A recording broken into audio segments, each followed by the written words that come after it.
warahmatullahi wabarakatuh. Alhamdulillahi rabbil alamin. Wa asyhadu an la ilaha illallah wahdahu la syarika lah.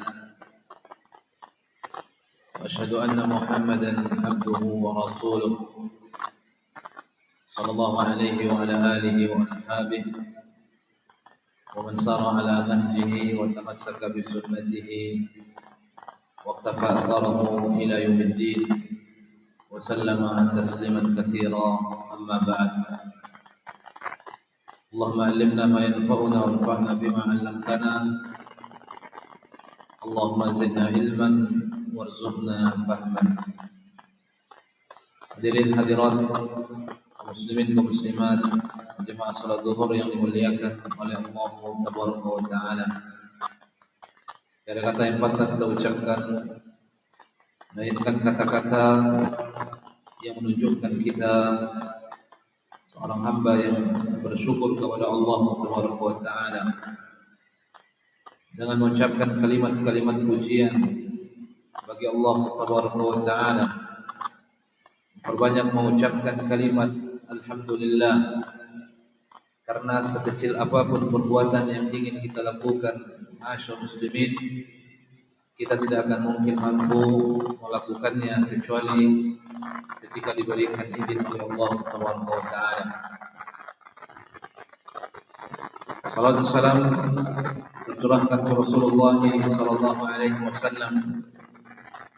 Tercurahkan juga salam ke keluarga Nabi, seluruh para sahabatnya ridwanullahi alaihim ajma'in wa man tabi'ahum bi ihsanin ila yaumiddin. Hadirin hadirat muslimin dan muslimat yang dimuliakan oleh Allah Tabaraka wa Ta'ala, di antara dosa-dosa besar yang dibenci oleh Allah Tabaraka wa Ta'ala, kembali kita lanjutkan pertemuan yang telah berlalu. Telah kita sampaikan dosa besar yang paling besar di sisi Allah Tabaraka wa Ta'ala adalah asyirku billah, melakukan kesyirikan kepada Allah Subhanahu wa Ta'ala. Inna syirka la zulmun azim, kata Allah Tabaraka wa Ta'ala disebutkan tentang nasihat disampaikan oleh Luqmanul Hakim kepada anaknya. Tidak ada dosa yang lebih dibenci oleh Allah Tabaraka wa Ta'ala daripada dosa syirik, ma'asyar muslimin. Marilah kita senantiasa berlindung kepada Allah Tabaraka wa Ta'ala dari kesyirikan. Karena kesyirikan merupakan dosa yang paling besar di sisi Rabbuna Tabaraka wa Ta'ala. Yang kedua, ma'asyar muslimin, disebutkan oleh Imam Al-Zahabi di dalam kitabnya Al-Kabair. Yang kedua adalah qatilun nafs atau qatlun nafsi, yaitu melakukan tindakan pembunuhan terhadap jiwa seseorang, menumpahkan darah seseorang, darah yang disucikan oleh Allah Tabaraka wa Ta'ala, darah yang dijaga oleh Allah Tabaraka wa Ta'ala.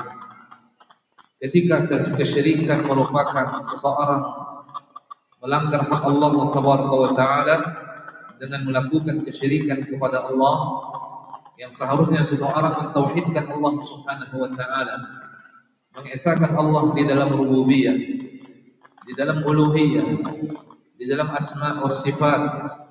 Maka dosa besar yang kedua adalah merenggut nyawa orang lain, merampas hak orang lain dengan menumpahkan nyawanya, dengan menumpahkan darahnya, dengan menumpahkan jiwanya, dan dilakukan bukan dengan hak.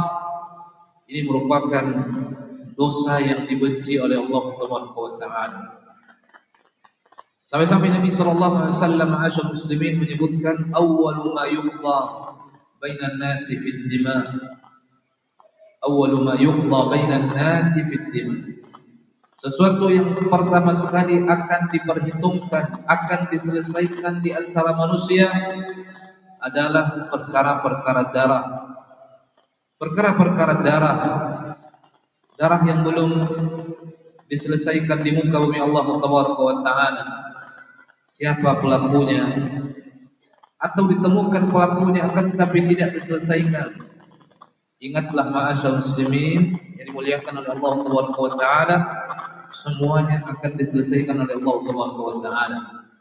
Awwalu ma yuqda bainan nasi fid dima.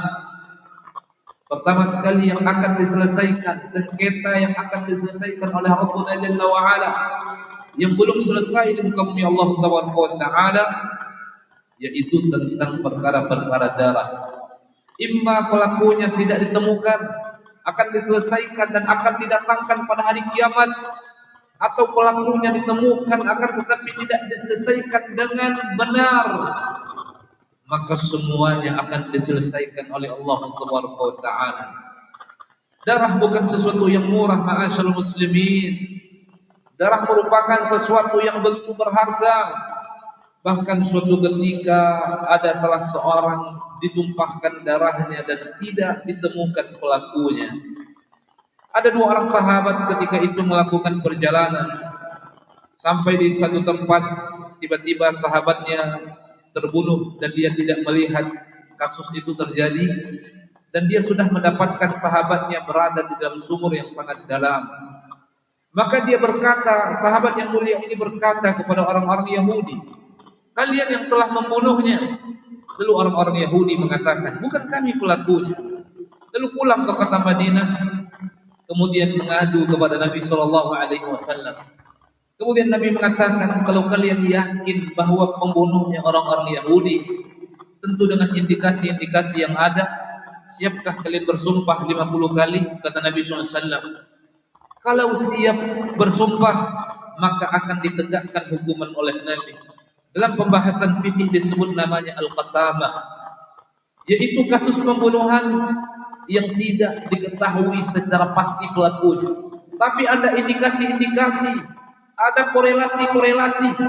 Apabila yakin bahwa pelakunya seseorang, hanya saja tidak dilihat dengan mata kepala, dan andaikan ahli warisnya siap melakukan qasamah, melakukan sumpah 50 kali di antara mereka, di tengah-tengah mereka bahwa pelakunya si fulan, maka akan diterima sumpah itu di dalam Islam, dikembalikan kepada seorang hakim, kepada seorang qadhi, karena darah itu sesuatu yang mahal. Jangan sampai ada kasus darah ditumpahkan tetapi tidak ada jalan penyelesaiannya, kemudian didiamkan kasusnya seakan-akan darah itu murah, ma'asyarul muslimin.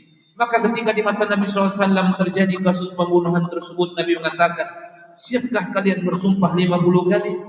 Sahabat yang mulia ini mengatakan, bagaimana kami bersumpah ya Rasulullah sementara kami tidak melihatnya?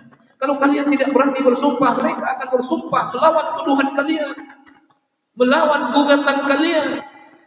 Tapi tidak ada yang berani bersumpah ketika itu, dan tidak diketahui siapa pelakunya. Tapi agar darah seseorang itu tidak pergi sia-sia, agar nyawa seseorang itu tidak pergi sia-sia, Nabi yang membayar dia 100 ekor unta diberikan kepada ahli warisnya. Begitulah mahal status darah itu, ma'asyarul muslimin, apalagi darah seorang muslim, seorang muslimah. Begitu juga di masa Umar Ibn Khattab terjadi kasus pembunuhan yang tidak diketahui pembunuhnya siapa secara persis. Maka Imam Ali berdiri ketika itu menjumpai Umar bin Khattab. Lalu Ali mengatakan, ya Umar, wahai khalifah kaum muslimin, selesaikan kasus ini, selesaikan perkara darah ini. Kalau diketahui pembunuhannya maka ditegakkan qisas. Ditegakkan qisas, karena Allah yang memerintahkan, ya ayyuhalladzina amanu kutiba alaikumul qisasu fil qatl al-hurru bil hurri wal 'abdu bil 'abdi wal untha bil untha faman ufiya lahu min akhihi shay'un fattiba'un bil ma'ruf wa ada'un ilayhi bi ihsan dzalika takhfifun min rabbikum wa rahmah faman ihtada ba'da dzalika falahu 'adzabun alim. Namun kata Imam Ali, apabila tidak ditemukan pelakunya, tidak diketahui pelakunya, maka engkau bayarlah dia dan serahkan kepada ahli warisnya. engkau ambil harta untuk membayar diyah itu dari baitul mal, dari anggaran negara, engkau serahkan kepada ahli warisnya agar darah seseorang itu tidak pergi begitu saja tanpa ada konsekuensi yang diterima oleh keluarganya. Karena darah bukan sesuatu yang murah, bukan sesuatu yang ringan untuk ditumpahkan.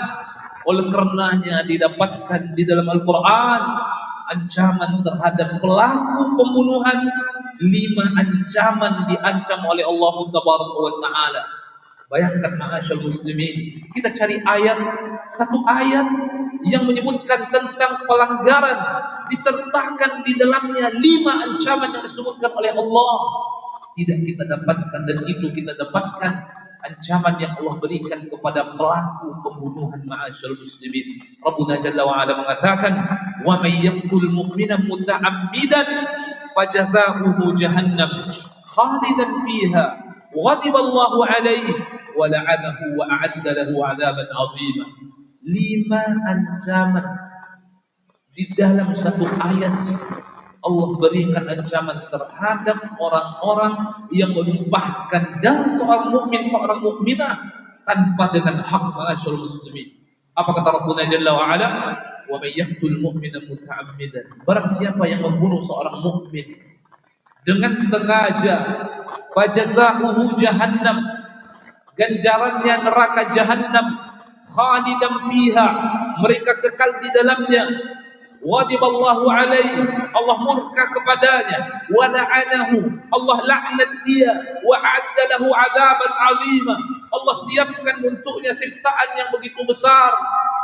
Kalimat-kalimat khalidan di dalam ayat ini, walaupun penafsirannya bukan kekal selama-lamanya, tapi saking lamanya mereka dibakar di neraka jahannam, sehingga Allah sebut dengan kalimat-kalimat khalidan. Itu menunjukkan bagaimana pembunuhan merupakan sesuatu yang dibenci oleh Allah Taala. Jadi Imam Al-Zahabi menjadikan dosa itu kedua kedudukannya setelah asyirku billah. Orang yang melakukan kesyirikan kepada Allah, merampas hak-hak Allah Taala, sesuatu yang seharusnya diberikan kepada Allah kemudian tidak diberikan. Kemudian yang kedua, yang merampas hak manusia dengan merenggut nyawanya dan menumpahkan darahnya. Ma'asyarul muslimin yang dimuliakan oleh Allah Taala. Kita perhatikan bagaimana Nabi sallallahu alaihi wasallam ketat di dalam menjaga kedudukan darah. Islam, kalau kita baca sejarah demi sejarah, kalau kita baca kisah demi kisah, banyak peperangan itu terjadi ditahan oleh Nabi SAW. Artinya kalau tidak dalam kondisi yang mendesak, maka peperangan tidak dilakukan oleh Nabi. Kalau tidak dalam kondisi yang mesti, maka peperangan tidak didahulukan oleh Nabi. Salah seseorang yang mengatakan, oh Islam ini agama yang suka melakukan tumpah darah. Tidak. Islam agama yang cinta kepada darah untuk tumpahkan. Tidak. Baca sejarah-sejarah bagaimana peperangan itu ditahan oleh Nabi. Tapi ketika memang Islam yang diserbu di masa Nabi, pengkhianatan dilakukan oleh di ruang Islam, maka Nabi tidak tinggal diam ketika itu. Tapi selagi suatu masalah itu penyelesaiannya ada bukan dengan peperangan, Nabi tidak mendahulukan peperangan. Dalam suatu kisah ketika Nabi SAW bermimpi melakukan tawaf, melakukan umrah bersama para sahabat setelah bertahun-tahun meninggalkan kota Mekah, lalu Nabi bermimpi, laqad sadaqallahu rasulahu ru'ya, kata Allah Taala. Nabi melihat dirinya melakukan tawaf di Ka'bah bersama para sahabatnya. Di pagi hari Nabi menceritakan itu kepada para sahabat. Lalu sahabat mengatakan, kalau begitu kita berangkat ya Rasulullah. Kita berangkat, kita sudah bertahun-tahun meninggalkan kampung halaman kita. Kita ingin tawaf di Ka'bah. Kita berangkat, mimpimu benar karena mimpimu wahyu. Berangkat Nabi dari Madinah ke Mekah, tapi sampai di Hudaybiyah dihadang oleh orang-orang kafir. Muhammad, sahabat Muhammad, kalian tidak boleh masuk ke dalam Mekah. Kalau kalian berani masuk, maka kita perang di sini. Apakah Nabi mendahulukan peperangan, bersekukuh tetap ingin masuk ke Mekah, atau Nabi tarik ulur ketika itu bersabar di tahun yang akan datang? Toh di dalam mimpi itu tidak disebutkan di tahun itu terjadi. sahabat begitu keras keinginannya tetap masuk ke dalam Mekah walaupun tantangannya adalah perang. Sampai-sampai Umar mengatakan, "Ya Rasulullah, kenapa kita mesti merendahkan diri kita, menghinakan diri kita kepada orang-orang kafir? Mereka nyuruh kita pulang, kita pulang. Kita sudah capek berjalan dari Madinah ke Hudaybiyah ini. Kita tetap masuk ya Rasulullah. Walaupun mereka perang, ya kita perang dengan mereka." Tapi Nabi tidak mendahulukan peperangan. Nabi mengalah ketika itu bukan kalah. Nabi perintahkan para sahabat ketika itu untuk mencukur rambutnya, bertahallul, kembali ke Madinah. Di tahun depan kembali datang ke Mekah. Berat bagi sahabat ketika itu. Umar, walaupun berperang kita berperang. Ali juga seperti itu, walaupun berperang kita berperang. Tapi Nabi menjaga tumpah darah. Selagi ada penyelesaian bukan dengan tumpah darah, ambillah penyelesaian bukan dengan peperangan. Yang akhirnya terjadi apa yang terjadi, yang akhirnya seluruh para sahabat ketika itu melakukan tahallul di situ dan mereka pulang ke Madinah, dan di tahun yang akan datang mereka kembali ke kota Mekah melaksanakan ibadah yang begitu dicintai oleh Allah Taala. Darah merupakan sesuatu yang suci ma'asyar muslimin, yang tidak boleh ditumpahkan kecuali dengan hak yang disebutkan di dalam Islam. Barang siapa yang melakukan pembunuhan, dia terjerumus ke dalam dosa yang paling dibenci oleh Allah Taala setelah kesyirikan. Sampai di sini kajian kita, wa akhiru da'wana alhamdulillahirabbil alamin. Assalamualaikum warahmatullahi wabarakatuh.